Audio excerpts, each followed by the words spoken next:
Hello, I am the Caligiuri, and I'm here with. Hunter Goodenow. How did you get into NASA? How did you join? Yeah, absolutely. So how'd I end up at NASA? Yeah.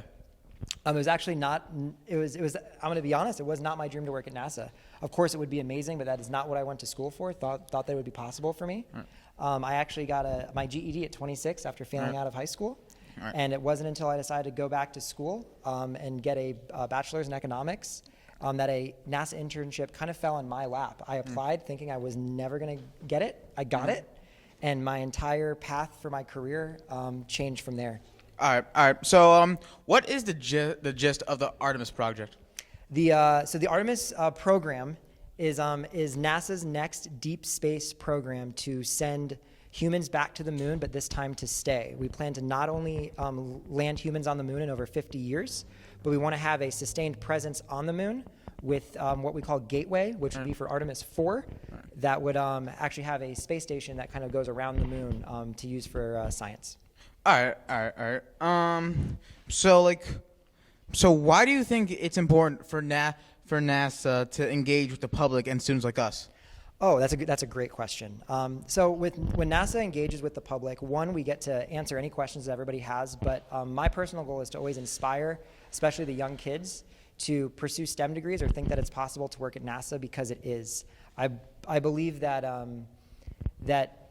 the future of the Artemis program and all of NASA's programs really leans hard on the young generations, the elementary school kids, and inspiring them to believe that they can grow up and do the things that we do is the most important. Because if we don't have those kids wanting to do this, then we don't have a workforce to continue all of the goals that we set out now. All right. Could you give us an overview of the Artemis missions and NASA's goals for lunar exploration? Yeah, absolutely. So far we've had Artemis 1. All right. And that was a test flight to make sure that our Orion, our SLS space launch system, and our ground systems all worked together in order to send a human-rated capsule back to the moon. Artemis 2, which will have a crew on it, is going to go to the moon in late 2025. And that's going to prove that we can all of our human-rated spacecraft works, and which is going to lead us into Artemis 3, which is we plan on landing people back on the moon, a person of color and a woman for the first time. All right, so I'll motion to a question similar to that. The Artemis program aims to land the first woman and the next man on the moon. Can you speak about the significance of this milestone? Absolutely, that's a great question. NASA definitely believes in diversity and inclusion, and I always look at NASA. NASA creates heroes, and when you think about a hero, I think it's far more effective when you can picture a hero that looks like you. And I think that having a person of color and a woman land on the moon for the first time is going to inspire an entirely new group of children to see, oh, if they can do it, I can too.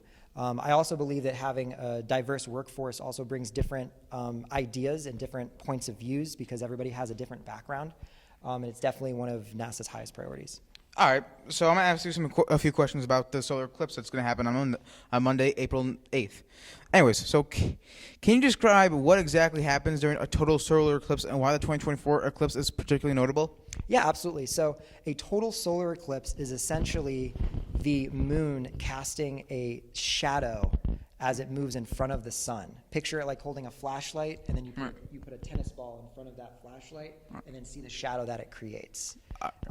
So in terms of this 2024 solar eclipse, it's a total eclipse, and especially in this area, Niagara hasn't seen one in 99 years. So most of us, this will be the only one that we'll ever see in our lifetime. So it is literally a once-in-a-lifetime experience.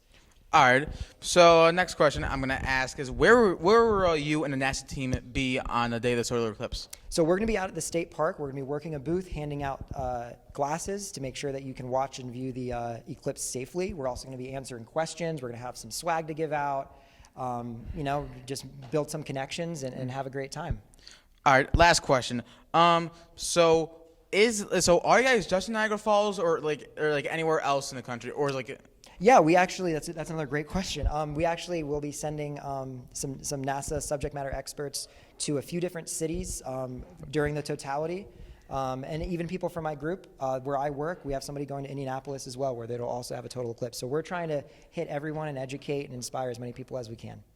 That's all questions I have. Thank you for answering them. Yeah, absolutely. Thanks for having me.